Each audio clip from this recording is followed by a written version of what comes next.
want to be authentic, but at the same time, some stuff I just want to deal with myself before I share to everyone, or if I even want to share at all, and that whole thing. So just know that there's also discernment. You don't have to share absolutely everything you're going through, and you can actually bring in this new identity without having to show the vulnerability side if you don't want to, as much as, gosh, sometimes I do, because I just like, I just want to be open with people, but at the same time, that can undermine your authority when it comes to coaching or even your services.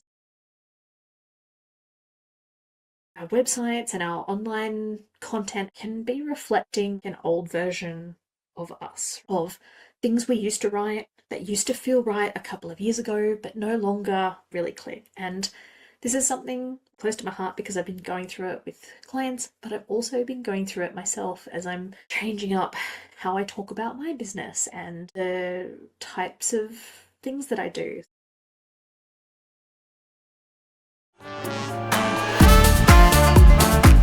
I'm Tiffany Gilliland, your host of the Business Bravery podcast. I'm an Australian marketing strategist, coach, and service provider with over 14 years of experience in online business and marketing. This podcast is for coaches and service providers who are brave enough to do business differently, because when your business actually fits you, it becomes so much easier to show up consistently, talk about what you do, and attract more clients. Here we have honest conversations about visibility, mindset, messaging, sustainable growth, and what it really looks like to grow a business in a way that feels aligned, human, and sustainable. Welcome to the Business Bravery podcast. Welcome back if this is not your first episode. Today I am talking about, are you showing up as yourself online? Like, does your online presence, so like your website and your content, does it reflect who you are now?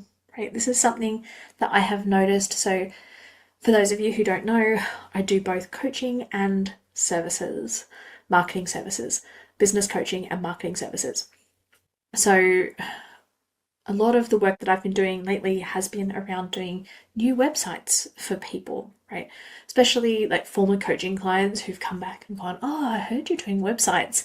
I'd love if you could sort that out for me because they've been too scared to share their website, that kind of thing.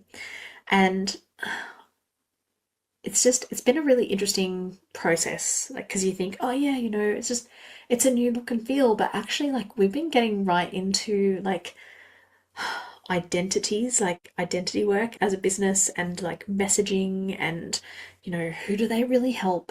How do they really help those people? Okay, as a coach and a service provider, and this funnels through to all of your content. So if you're listening to this going, if she's just going to talk about websites, I am just out of here. I don't need a website. My website is fine. It's all good.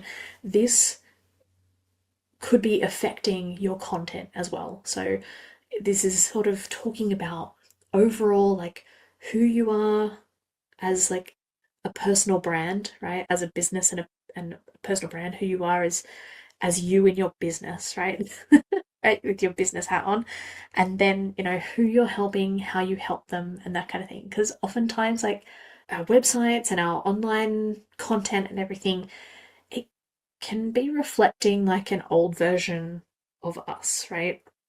Of things we used to write that used to feel right a couple of years ago, but no longer really click. And this is something, like I said, close to my heart because I've been going through it with clients, but I've also been going through it myself as I'm changing up how I talk about my business and the types of things that I do. So I guess for some context, for those of you who might be interested in the more personal side of it, for me, for the longest time, I kept my Instagram to just be talking about coaching and not my services. And I'd find my services work sometimes through coaching clients, right?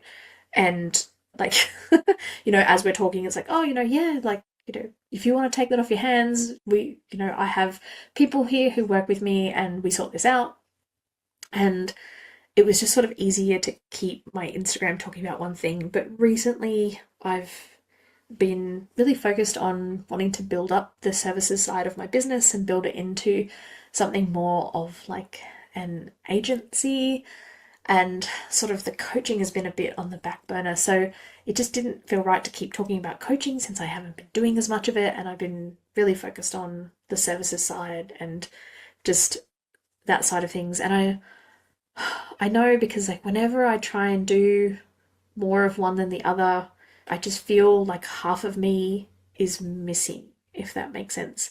I know I had a coach who she sort of remarked, and this was years ago, back in 2023, and she remarked, she's like, "Oh, it's so strange, like, I haven't come across anybody who does coaching and services, and yet now that I've been talking about this and I've been writing content for coaches and service providers, and I had Brave Coffee Connections, which really attracted people from both sides, I've actually met more people who straddle both, right? Who, started with services and then, took on coaching because so many of us who provide services to other business owners, like in business and marketing, and I think in a whole range of things, like even on the financial side, there's a certain amount of coaching that goes into providing those services in a lot of cases, like getting your clients on board, getting them to understand the process, but also there's a transformation that happens with service-based clients, the same as a transformation for coaching clients. Anyway, I'm going off on a tangent,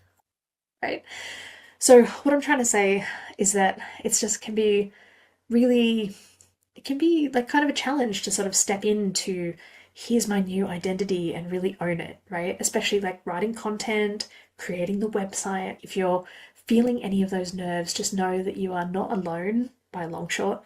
And even for someone like me who has over 14 years in online marketing, and before that, I've been doing communications work and doing newsletters and all that kind of thing, and just working on messaging and emails and all that sort of stuff, right? It's just like internal business emails, like where you're getting messages out about things, all of that, right? It's so I've been doing this for decades and decades when it comes to the communication side and writing for business. And yeah, like it can be really hard to sort of take that stand because, like, as you're doing it, especially in the beginning, it just feels like everything goes quiet. Just like suddenly people who used to interact don't as much anymore, and for good reason. You're like changing up what you're doing to a certain extent, and they might not be seeing your posts because of the algorithm. They might not be vibing with things because it's kind of like, oh, Tiff's not really talking about bravery in the same way. I'm not getting that hit of inspiration and stuff, right? Because I am still talking about bravery, but I'm talking about it in terms going to a new level with it, in terms of bravery to be brave enough to build a business that really fits you. Okay, and this is something I've talked about in various ways. It's always been something that's been part of my business, especially my coaching, because for me, I have chronic illness. I, care for an aging parent with some special needs part time, but there's, times where like I can't do 16-hour days, right? Like that just ends up with me getting sick, not being able to work any hours, right? So I have to really watch things, and I can't build a business like that. I have to really think about things in the way that I build things. So I have to be intentional. Oh gosh, it's so cliched, isn't it? But I do have to really think about, okay, what am I committing to? What can't I commit to? And despite the fact that I have this personality that loves all the big projects and the shiny things and the bravery, yeah, it's a little bit different. So yes, like still doing the brave steps and everything, but it's bravery in a different way. It might be a little gentler on my nervous system, to be quite honest, because yeah, sometimes the chasing the bravery hits can also really trigger the nervous system and burn you out a bit. So yeah, and I guess I just wanted to say, if you're feeling that thing of like, hey, my business, or like this, my online identity doesn't really match with how I think about my business and even how I talk about my business now and that kind of thing. Like as an example, for my clients who I was helping recently, the they're in health and fitness. They're actually doctors of of physical therapy. So in Australia we call it physiotherapy. In North America they call it physical therapy, right? And in the beginning, when they were first putting their business online, there was like they kind of didn't know where they fit, right? Because they weren't just doing things like a traditional physiotherapist. They actually do mindset work with their clients and all of these kinds of things. But years ago, when they were building their website and even the way they talk about their business, there was a lot of talking about the mindset side of things, but also talking about stuff from kind of like get your beach body. Not that they were saying beach body, but there was a lot of that kind of stuff because that was big in the health world at that time. And I have a lot of clients in the health coaching spaces or even like natural health remedies and that kind of thing. So I'm very on top of those changes in that industry for messaging and things like that. Whereas now, like, we really created something that was like, hey, you want to be more active, but your body is holding you back, whether it's with chronic pain, so like more of the physical therapy style thing, although they approach it differently, right? Because they do videos and there's more support and it's ongoing and it's not just we see you once, here's a sheet of exercises, good luck, goodbye, which is sort of the traditional in clinic approach. They do it differently. And so, yeah, it was like really helping them to connect with people who are a little bit older, who that whole like beach body get fit thing doesn't work for them for a variety of reasons, right? Because they're postpartum and they've got young kids or a family and busy and things are just achy now because now they're in their 40s, right? And things are just, it's just all working differently. And so it was just such a joy to help them through that process and to help them just really show like the way they think about their business inside and really have that reflected on the outside because oftentimes that internal shift happens before we even realize it. And then when we go to talk about it externally and put it into content and things, like I've felt myself a number of times hold back on these shifts. And these shifts are really quite common, especially if you're doing the work, right? It's quite common. And I've found myself holding back on doing these things, right? Of oh, actually maybe I won't write it that way, or oh, I don't know if I want to commit to this because then every post needs to be this committed. And you can do it in your own way and bring it in slowly and that kind of thing. And you might feel some pressure to perhaps be more authentic, right? And to perhaps there's a lot of pressure to show that authenticity and the human side. We had these conversations in Brave Coffee Connections, right? Where we were all talking about this side of things and I talked about actually, but like, what about like discernment? And, like, yes, it seems like everybody's sharing hats off to those of you who are going through a bad time and can like sit in front of a camera and talk about it and things like that. But that's not the case for all of us. And I still find that middle road hard, but in terms of like how much do you show? I want to be authentic, but at the same time, some stuff I just want to deal with myself before I share to everyone and that kind of thing, or if I even want to share at all, and that whole thing. So just know that there's discernment, there's you don't have to share absolutely everything you're going through, and you can actually sort of bring in this new identity without having to sort of show the vulnerability side if you don't want to, as much as, gosh, sometimes I do because I just like, I just want to be open with people, but at the same time, it's that can undermine your authority when it comes to coaching or even your services and things like that. So, you can kind of share about it. I like sharing about things after the fact, like once you've gone through it and you've found your own solutions, and then you come out with a, here's what I learned and here's what you can learn too, and that kind of stuff. Although I guess even as I'm talking about this, I'm going through this sort of shift, but it's not the first time I've gone through it, I guess. So I guess I feel a bit more comfortable and so braver to sort of share what I'm going through and that kind of thing. So, talking about authenticity and oversharing, I'm like looking at these notes that completely made sense when I was doing this, and now it's a couple of weeks later and I'm reading through them, and yeah, I'm just like, oh God. Okay. So, the note I've got here is you don't need to expose yourself to express yourself. right? So that kind of with that authenticity and oversharing, right?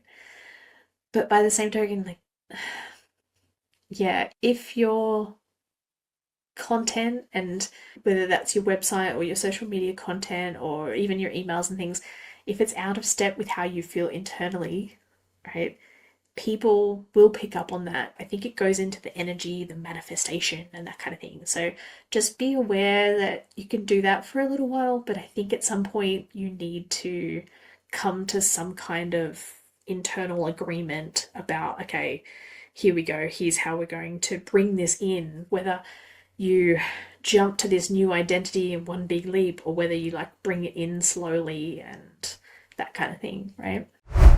Before we jump back into the episode, I wanted to quickly share something that's helped me massively in my own business. And this is around the areas of just procrastination, perfectionism, and subtly sabotaging my own progress. Some time back, I noticed that I was overthinking content suddenly, especially like video content or even podcasting content. And normally when I go through that, I just think, okay, I just need to get focused. I need a better plan. I need to make some decisions. And it wasn't coming to me. And I was in this mastermind at the time and they had these amazing journaling prompts and they are money focused, but this was just a surprising breakthrough because I discovered that the things that were holding me back and I was subtly sabotaging things and not getting back to potential clients and not just doing the things that I normally do so easily, I realized actually through these journaling prompts that it was more to do with money, beliefs, self-worth and charging and that kind of stuff, and that I had these repeating behaviors from things that I had picked up in childhood. And I know that's not a new thing when it comes to money stuff, but this thing around the first memory of money, it was such a breakthrough. And I've talked about it here on the podcast before. So I just wanted to share these prompts with you guys completely for free because they helped me go from like 2K months to my first 4K week in business, and it just sort of stopped me subtly sabotaging my own progress and doing those tasks. If this is something that you notice in your own business and you want to check it out, it's completely free and the link will be in the show notes so you can grab it from there. Thanks so much, and I'll let you get back to the episode. I guess I just want to say, like, if you're listening to this and you're, yeah, I'm feeling this, I get what she's talking about, and yeah, I could really use some help with having my business, the website, the content, that kind of thing, to really sort of reflect how I'm feeling inside. And even that stuff inside, like maybe it might not be clear and that's why you haven't talked about it yet, but things are feeling out of step, and so you might even find yourself like not posting content or overthinking it. Like, and I'm just talking about this from my own personal experiences with this side of things, but also like I've had clients, like especially on the coaching side, who've gone through this as well. So it's completely normal. But if you would like an outside perspective from someone with over 14 years of experience in this stuff and even many more years in just like writing and communications, and it's like, oh, is something missing, that kind of thing, then reach out and book in for an audit. I do audits on websites, I do audits on just your general content and just get an outside perspective. And I know, like, in this day and age of AI, you could get them to give you an outside perspective too. But I just want to warn you that those outside perspectives change day by day. And even, like, it's just not quite the same as having somebody who's actually seen the changes in the way industries talk about things, especially when it comes on the health side and on the business side, right? Business in the business to business industry, or like business services industry and business coaching, right? And then the same with, helping those in the health industry. It's kind of where I tend to land most. So yeah, just if you want an outside perspective, reach out. You can absolutely get one of those free audits. I do like a little video and send it to you. You fill out a form so that I've got some idea about what's in your head, and then yeah, you can go from there. So there's like no awkward call and, oh, she's going to talk me into something, but you can book a call after that if you wanted to. So yeah, anyway, that is there. But if you're like, no, it's okay, I'm on top of these things. I feel okay. I know what I'm doing and taking those steps. I'd still love for you to like reach out and say hi and say, hey, this was really helpful and affirming because I'm kind of changing up my style of these solo episodes of it, right? Talk about new identities. I'm doing it here. Yeah. And yeah, I'd love to hear like, oh, that actually this just helped me to reaffirm and to actually maybe take the step and take the leap and go, yeah, you know what? I'm going to jump in and I'm going to do this. And I'm not going to freak out when everything goes quiet and just know that that's part of the process and just like keep saying to myself, it's like the right people, they're coming, they're going to see this, it's okay. And oh god, that's the freakiest part, Steph. And then it's sort of similar to like when you suddenly like increase your prices and then all of a sudden everything goes quiet and there's less inquiries and that kind of thing, right? Because all of a sudden you're like dealing with the new type of person and the older people don't want to work at that price and they'll never work at that price. So then you've got to attract new people and it's, oh, yeah. Anyway, so yeah, just those old identities, and pricing is one of them, and just who you help and how you help them is another. And yeah, I hope that this has helped you to feel brave enough to build a business that works for you, and especially in that whole switching up of identities and like who you help and how you help them and just the way you talk about it could be completely different now. And yeah, thank you so much for listening. And that's it from me. Bye for now. Thank you so much for listening to this episode of the Business Bravery podcast. If you enjoyed this conversation, I'd really appreciate it if you shared the podcast with a friend or left a quick review on your favorite podcast app. It generally helps more coaches and service providers discover the show. And if you'd like to stay connected outside the podcast, you'll find links in the show notes to connect with me on Instagram and the link to the 5 money journaling prompts. Until next time, keep building your business in a way that actually fits you, one brave step at a time.